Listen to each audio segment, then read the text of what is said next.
It is Thursday, October 26th, and this is Puck Time right here on WagerTalk TV. I am Andrew. I have Carmine and Bryan with me here to break down 3 games plus a solo breakdown from from Bryan, and best bets at the end of the show. Guys, the NHL schedule makers, they don't really know what they're doing. They gave us 1 game yesterday and a jam-packed schedule today. That's just what they do. It's how they operate, guys. We can't fix it, so we'll try and just roll with the punches. We have the Jets, Red Wings, Avalanche, and Pittsburgh Penguins, and we are rocking with the Ottawa Senators and the New York Islanders. Looking forward to breaking down all of these games.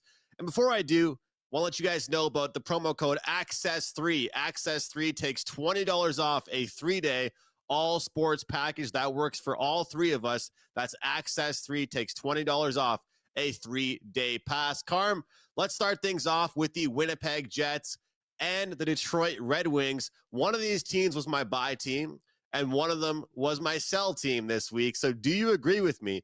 Are you jumping in with me on this one, or are you taking the team that I have not decided to sell and taking the Red Wings? What do you have for us?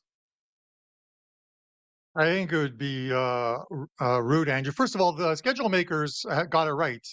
16 games. They gave me a chance to get some rest and sleep yesterday before today's bigger card. But listen, it's such a weird game. I don't want to go against you on this one. I think you got it right with your buy and sell segment. I think the one of the things I said for the first couple of weeks of the season, I'm going to sound like a broken record, is sort of tread lightly. And then some teams are going to overperform early in the season. Teams that we don't project to be in the top 8 in the West or the East. And you look at the Detroit Red Wings, and I don't project them to be a top 8 team and make the playoffs this season, but they got off to a good start. And they got off to a good start by putting some speed in their game, by attacking, and scoring goals. You look at prior to their last game, which they still scored, but they lose 5-4 in OT to the Kraken. A 6 against the Flames, 5 against the Sens, 6 against Pittsburgh, 4 against Columbus in a shutout win. They're scoring goals and they're having fun. But at some point, a little bit of regression sets in, and maybe that's what happened last time out against the Seattle Kraken. And I think Winnipeg are a better defensive team than the Kraken are. With that said, you look at the Jets, and the Jets are playing better than I thought. So I don't want to overreact on them, but I think you got it right as far as that buy and sell segment with them. They beat up on the Edmonton Oilers while that was in OT 3-2. I don't think beating Edmonton right now is a big thing, just the way the team is playing right now. But they did what they were supposed to do. No bounce off that win. They come home and they beat the St. Louis Blues 4-2. So they're doing what they need to do to win games. And you guys mentioned, I think Bryan mentioned it just before the show. We're going to go to him in a second. That it seems like, at least this morning, if you go to the WagerTalk live lines, which is a great free tool, and you guys should be using it, you can see that across the board at different books, some action has been coming in on this Winnipeg team. So may want to keep an eye out on whether there's any news coming out of Detroit, maybe a player or 2 missing for them, maybe off that top line or the top 2 lines. I'll keep an eye on it throughout the show and let you know if I see anything towards the end of the show. But I think the play here is Winnipeg. But I think you're going to need to grab it because I think it's they went from about 110, 115 to, I'm seeing like some 125, 130s across our board. So you might eventually get priced out of that one. If it gets a little too high, it becomes a no play for me. But right now, it's the Jets for me in this one. Mr. Leonard, welcome back. We're glad to have you, and give us your thoughts on this game. Yeah, missed last week. Took a vacation with the wife, and real enjoyable vacation. Got to see the Florida Panthers play play Toronto at home last week, and that was a stadium I'd never been into before, so that was a lot of fun. But yeah, I handicap a little bit different than the rest of the guys here. I'm looking for regression to the mean. Take a look at expected goals as opposed to regular goals, and that's how I handicap, and that's how I've had success. Number 1 in the NHL in the history of hockey here at WagerTalk. And yeah, I agree with the move on Winnipeg here. If you take a look at 5-on-5 play, the Red Wings have overplaying their advanced stats. They should have an expected goal for percentage of 47.12, but in actuality, they're at 60.67 goal for percentage. So they're vastly outperforming their numbers so far, what they should be doing. So they've been very lucky. They've outscored the opposition 20-13 in 5-on-5 play, which is major regression situation when your expected goals is 47.12 and you're outscoring the opposition by 7 on 5-on-5. There's something that we can play off here, and I think that's one of the reasons why Winnipeg just got hit before we got on the show today. You take a look at the last time Detroit played was good for our clients as we used the Kraken, and the Kraken wins that game 5-4 in Detroit. I think I see more of that coming tonight, as I think Winnipeg is superior team to Detroit. And we see this at the beginning of every season. You get a team that's been hot coming out of the gate or whatever. Keep in mind, the first week or two of the season, everybody notices when you've got a winning streak because that's the only record you have. But this happens all season long. Teams get their ups and downs. If you remember back last year, Colorado, beginning of the year, really struggled. What happened to Colorado? Well, they have a lot of guys that were injured and a lot of guys came back. And you've got to make a little bit of common sense out of it. But when it happens in the first couple of weeks of the season, that's something everybody sees and can take advantage of. So I recommend not only looking at season-to-date data, I also recommend looking at breaking it down last 5.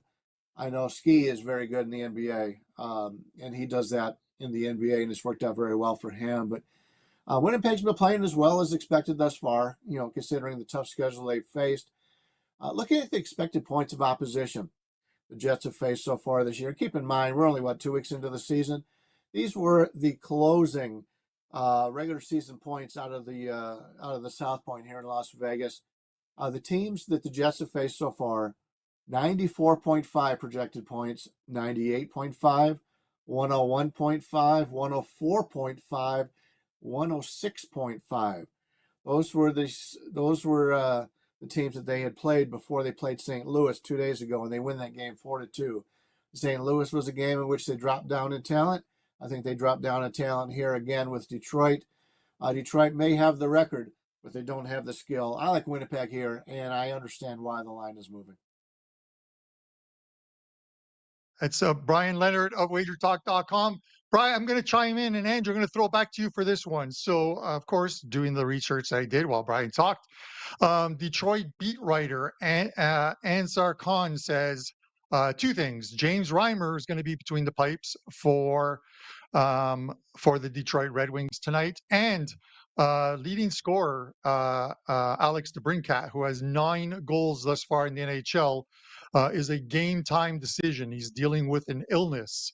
So obviously that is a big hit for them as well, too. If he doesn't start, there's 9 goals out of that lineup. And we know DeBrincat's been a huge part of Detroit's success thus far.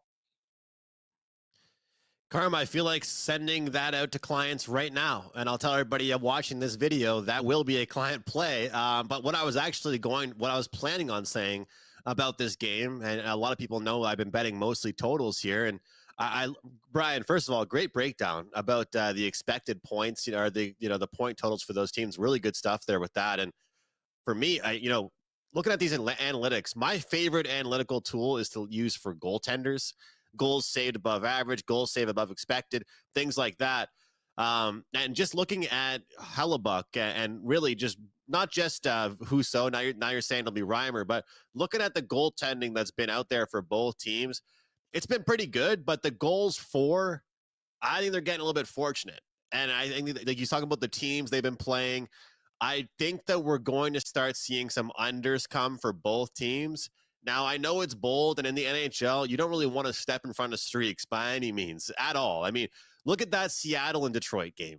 If you had, the under, like I had a 1% play on it, you're pulling your hair out watching that third period. I mean, there were more goals in the third period in that game than there were in entire games of some other matches that day. So when I look at Hellebuyck and I look at how the Winnipeg Jets want to play hockey, let's think back to what got them in the playoffs last year against the Vegas Golden Knights. And in the games, they even stood a chance against the Vegas Golden Knights last year in the playoffs.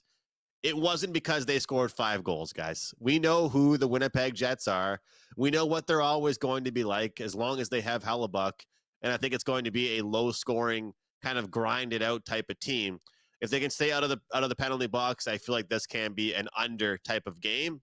And I mean, obviously, that news from Carm does help. No Alex DeBrincat, the guy that has the most goals between both teams, is probably pretty helpful for me as far as that's concerned. So thank you, Carm, for that information. And that helps both of our plays, I think, Winnipeg and the under. Quickly, guys, I know we got to get.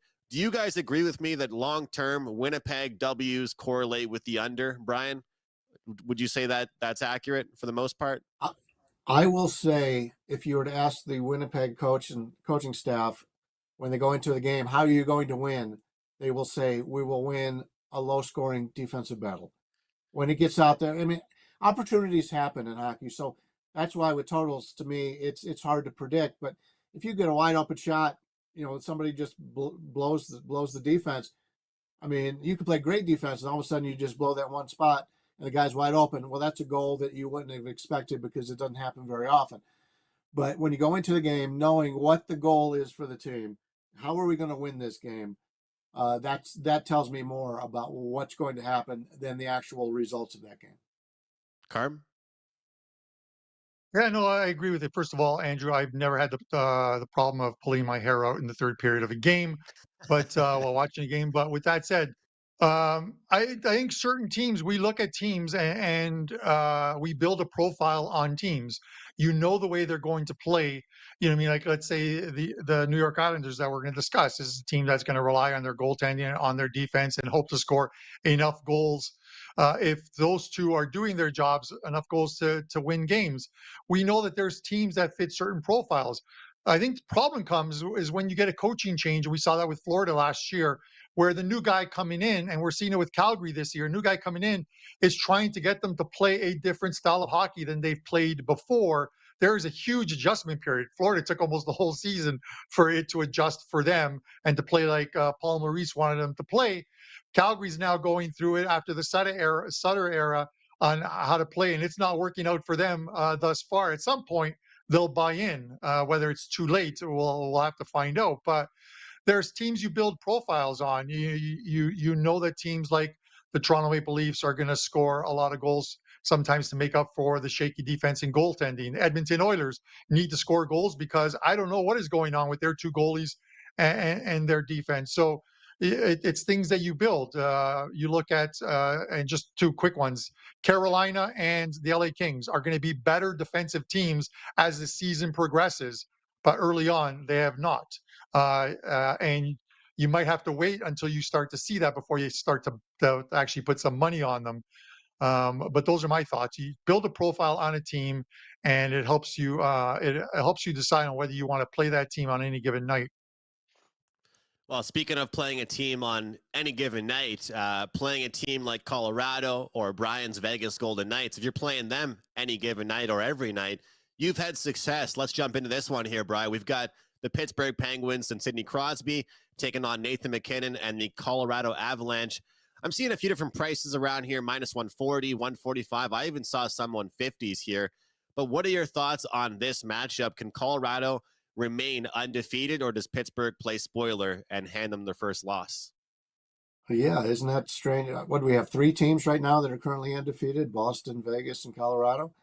To get that far into the season, they're already talking about records. I mean, what's the record? 10 straight to open the season, and we've got 3 teams that have done great so far.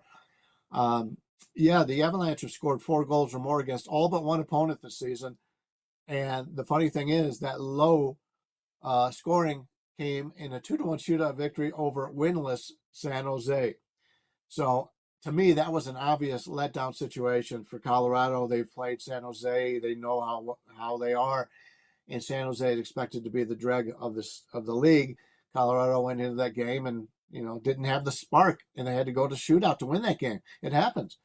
You can't be up for every single game you play, and that's why we can make money on betting on them by looking at it, the schedule, and finding these spots.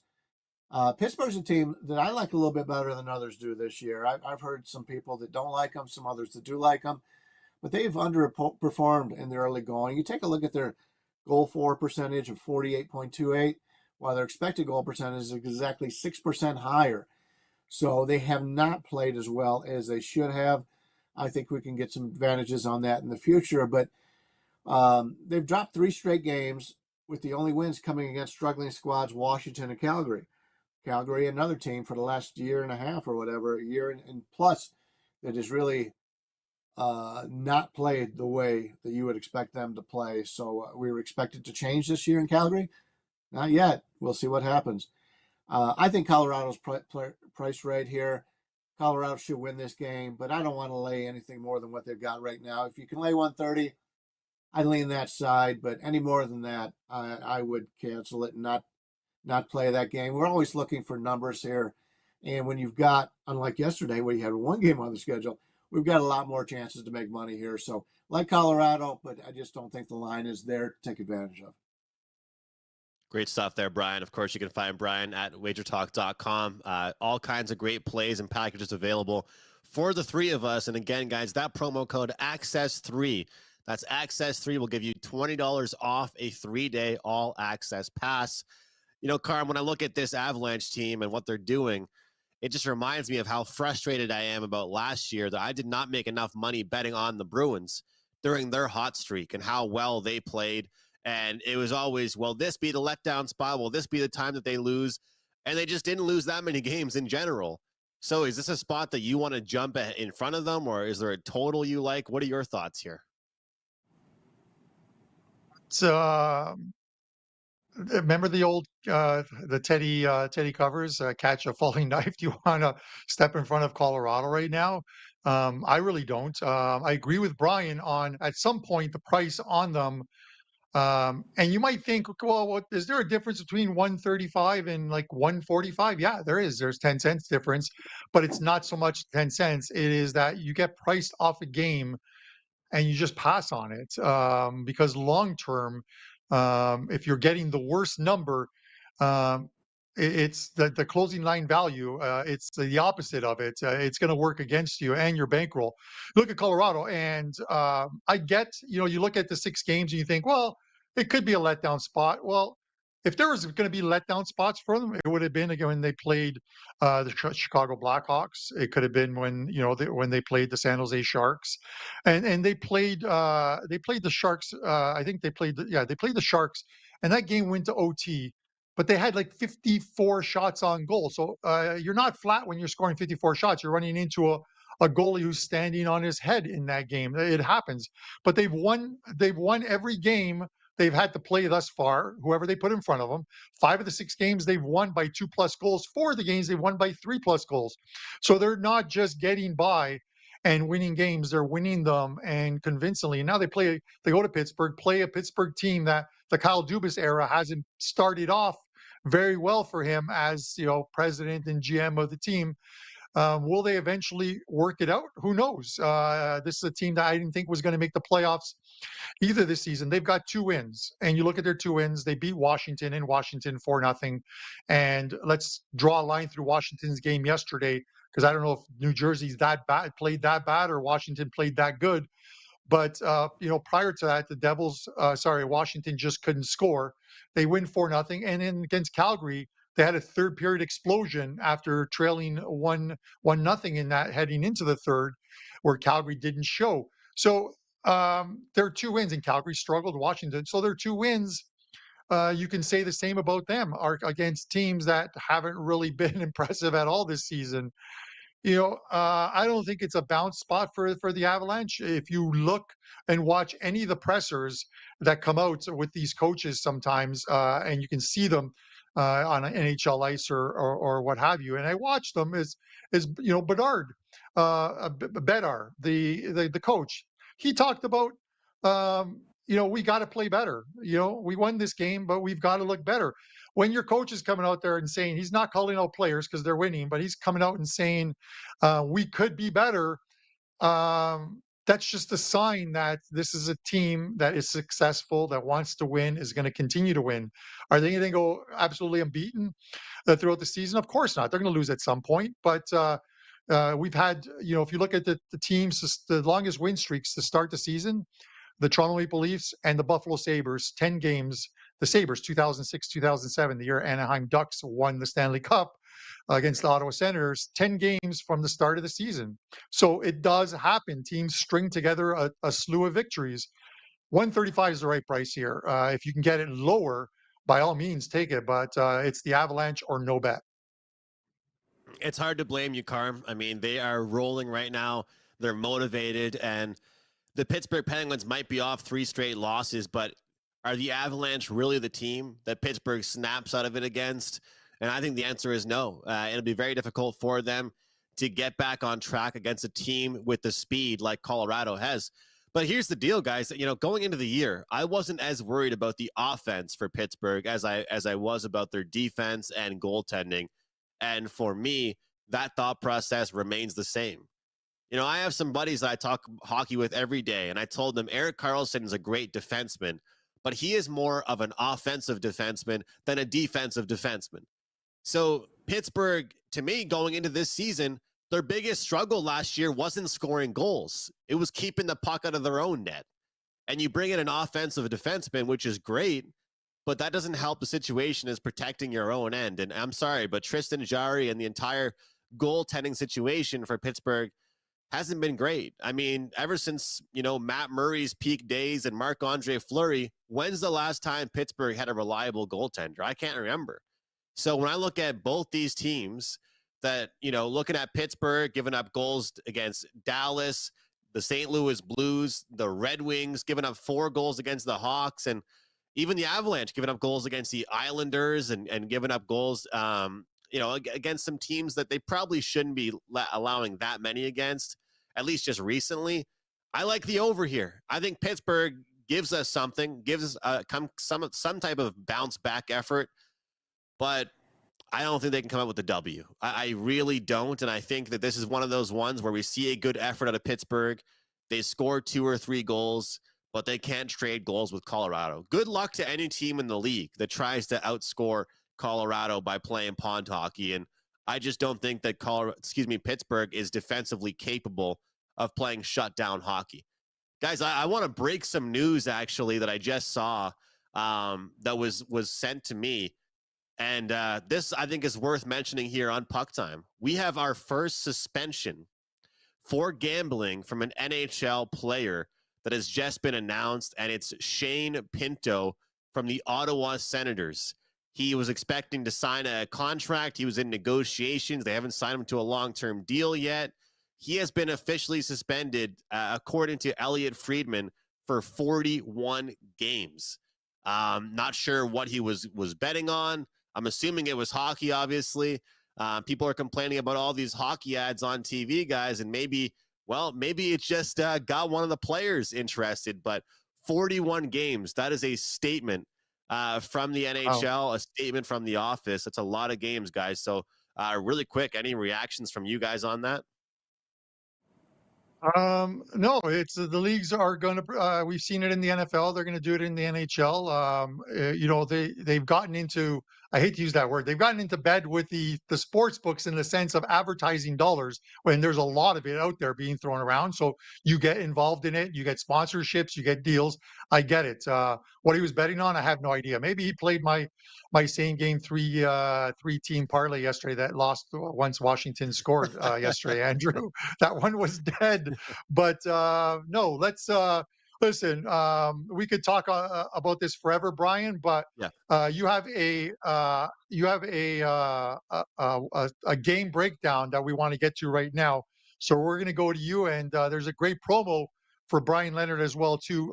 BL20 gets you $20 off Brian's 7-day NHL all access package. So Brian, break down this game for us.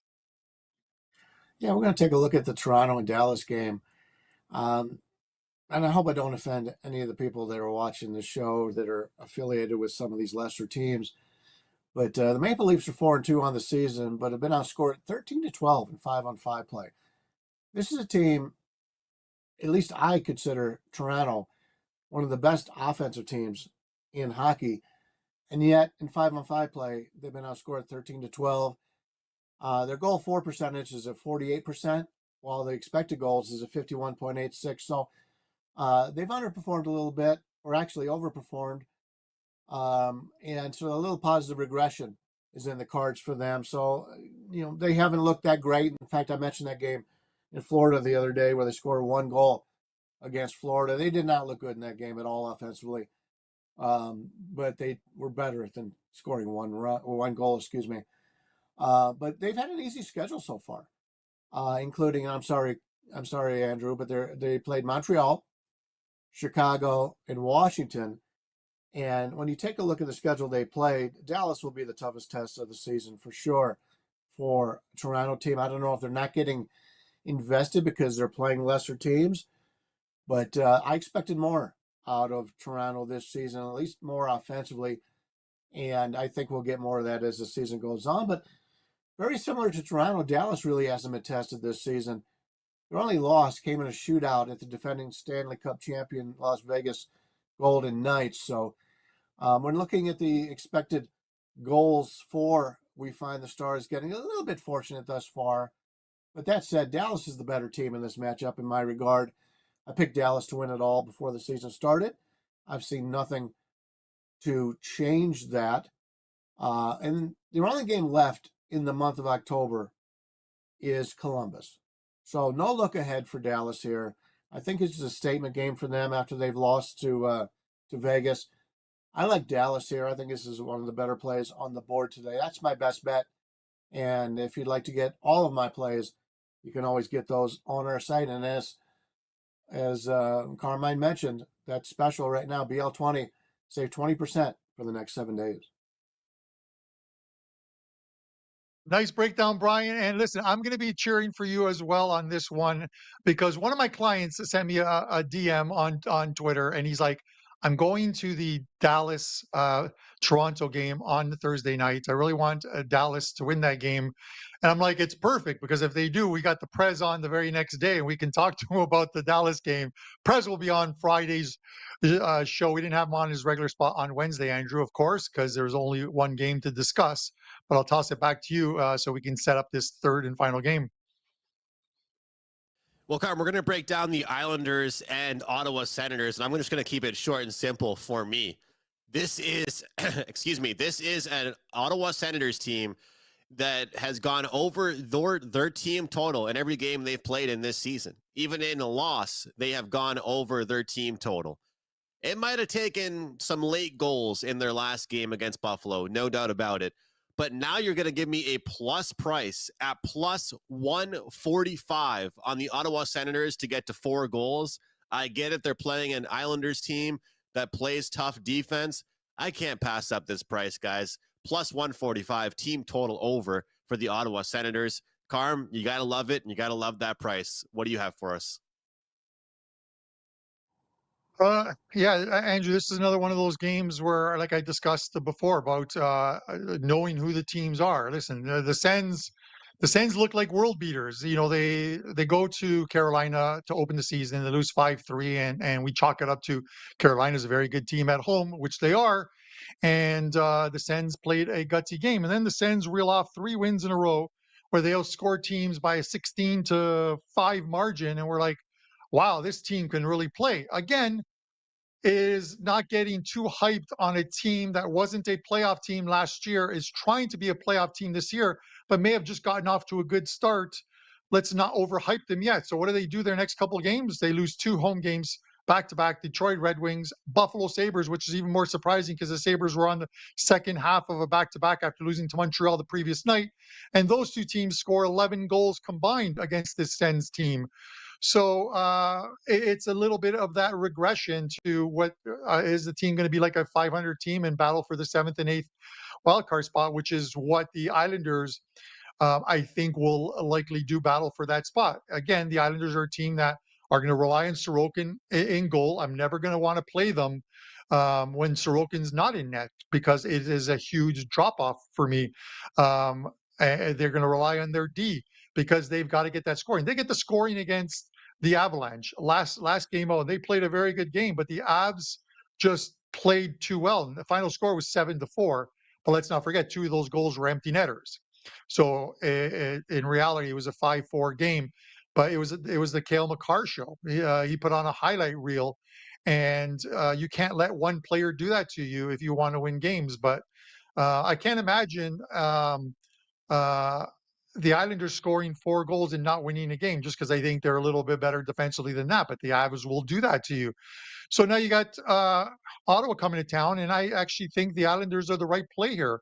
I think at home they play extremely well, and they have over the years. We have to knock out some of those years like where they started 13 games on the road while the arena was being finished and completed, and they come back and they get COVID and lose a couple players to injuries. You got to throw out those years because those are outliers, and there's reasons for the losses that they accumulated.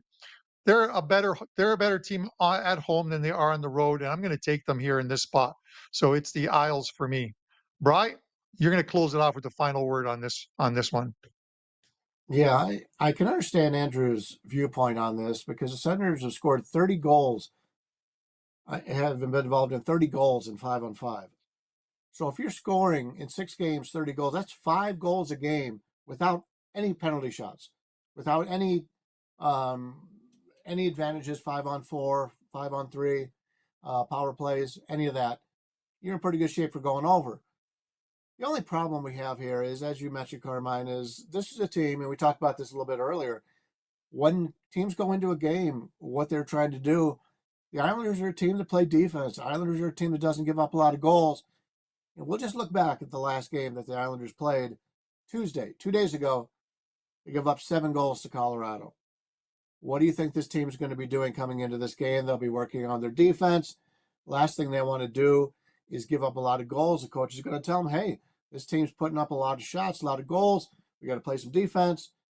To me, it's one of those correlated parlays. If you do think Ottawa's offense is that good, and in reality, if you take a look at their goal stats so far this year, they're outperforming their expected goals by 5.30%.